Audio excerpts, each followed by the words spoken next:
आज देशात मॉलमध्ये जाऊन 5,000 10,000 रुपयांच्या चपला किंवा महागड्या वस्तू खरेदी करणारे लोक सहज दिसतात.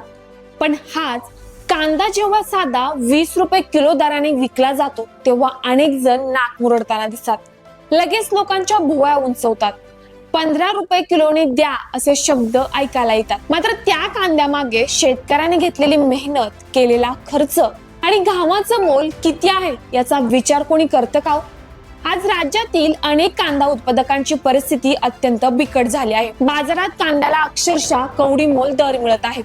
काही बाजार समित्यांमध्ये 50 पैसे किलो, काही ठिकाणी 1 रुपया तर काही ठिकाणी फक्त 2 रुपये किलो असा अपमानजनक भाव मिळत आहे. अशा परिस्थितीमध्ये शेतकऱ्यांनी जगायचं तरी कसं, हा मोठा प्रश्न निर्माण झाला आहे.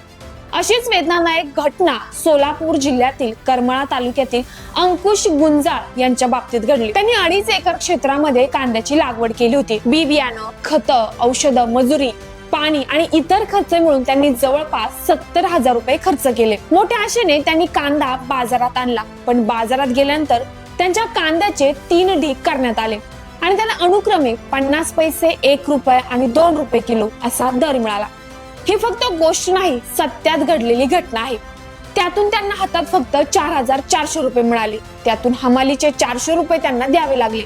राहिलेल्या 4,000 रुपयांमधून 3,500 रुपये गाडी भाडे देऊन हातात फक्त 500 रुपये राहिले. भुकेने व्याकुळ झालेले, पण बाहेर जेवलो असतो तर ते 500 रुपयेही गेले असते म्हणून बाहेर जेवण देखील त्यांनी टाळलं आणि 500 रुपये घेऊन तसेच ते घरी आले.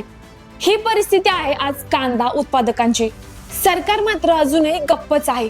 एका शेतकऱ्याने रात्रंदिवस मेहनत करून पिकवलेलं पीक बाजारात नेल्यानंतर त्याला असा अपमानजनक भाव मिळणं ही अत्यंत दुर्दैवी बाब आहे. ही केवळ अंकुश गुंजाळ यांची कथा नाही, तर आज हजारो कांदा उत्पादकांची वेदना आहे. शेतकरी मेहनत करतो, जोखीम घेतो, निसर्गाशी झुंज देतो, पण शेवटी त्याच्या मालाला योग्य भाव मिळत नसेल तर त्यांनी जगायचं तरी कसं? सरकारने याकडे गांभीर्याने लक्ष देऊन कांदा उत्पादकांना तातडीने दिलासा देण्याची गरज आहे. अन्यथा शेतकऱ्यांच्या डोळ्यातील आशेचा शेवटचा किरणही हरवून जाईल असं वाटतं. तर शेतकरी बंधूंनो, तुमच्या जवळच्या बाजारात किती भाव मिळतोय? सध्याची कांद्याची परिस्थिती नक्की काय आहे? कमेंटद्वारे नक्कीच कळवा. सोबतच हा व्हिडिओ आपल्या बाकी शेतकरी बंधूंना देखील पाठवायला विसरू नका. धन्यवाद.